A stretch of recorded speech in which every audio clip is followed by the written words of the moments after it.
70% dari masyarakat kita itu terkendala di permodalan ketika mereka mau investasi dan akhirnya harus kembali bekerja setelah pensiun. Di sisi lain 50% dari UMKM kita di seluruh Indonesia yang jumlahnya 65 juta. UMKM ini terkendala permodalan untuk bisa ekspansi. Nah, dari sana akhirnya kita membuat BeShare untuk bisa mewadahi supaya bisnis UMKM bisa ekspansi dan juga masyarakat bisa mulai investasi dengan modal yang sangat kecil.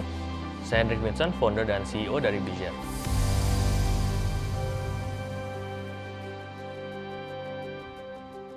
Ya, waktu itu kita mulai di Juni 2017 ketika ketemu dengan co-founder di Acer Networking, 1000 Startup Digital.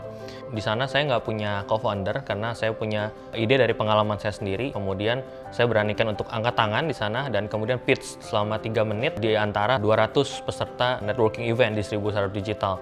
Akhirnya saya ketemu dengan beberapa orang yang punya visi yang sama, yaitu Pak Gatot sebagai CFO dengan pengalamannya 20 tahun di industri keuangan, dan Giovanni juga yang udah hampir 10 tahun di industri teknologi. Akhirnya kita bersatu untuk mendirikan BeShare ini bareng-bareng. Konsepnya adalah equity, jadi si UKM melepas sebagian sahamnya kepada investor. Konsep kita sangat helpful bagi para UKM dan investor juga. Sebenarnya itu lebih profitable dibanding mereka hanya nyimpen dana di industri keuangan lainnya. Sejak awal memang kita ingin menjadi data driven company ya. Jadi memang data itu sejak awal memang kita gunakan untuk kita menentukan prioritas, menentukan product market fit, dan juga pengembangan sistem ya. Terlebih lagi memang di fase-fase awal itu keterbatasan resource, dana, dan lain-lain itu yang membuat kita harus benar-benar memvalidasi menggunakan data.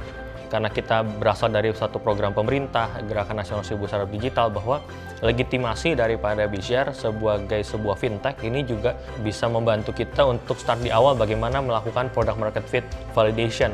Yang tadinya kita hanya fokus ke UMKM, kita akhirnya mulai cari ceruk market yang lebih proven, yaitu dunia franchise. Kita sudah bertumbuh lebih dari 6-7 kali lipat dari sejak awal pendirian. Putaran omset daripada UMKM kita sudah mencapai hampir 200 miliar dan sudah membagikan dividen secara keseluruhan kepada masyarakat sebesar 10 miliar rupiah. Kami ingin menjadi yang terbesar di Indonesia, yang tidak hanya terbesar, tapi memberikan manfaat yang sebesar-besarnya kepada UKM maupun investor di Indonesia. Apa yang kita lakukan ini harusnya bisa bermanfaat bagi masyarakat luas. Kita yakin dari awal BeShare berdiri adalah misinya untuk membantu lebih banyak masyarakat Indonesia bebas finansial. Nah, sampai sekarang misi itu masih kita pegang teguh, dan harapannya ketika kita membuat startup bukan hanya sekedar profit, tapi bagaimana kita bisa memberikan dampak untuk lebih banyak masyarakat Indonesia secara keseluruhan.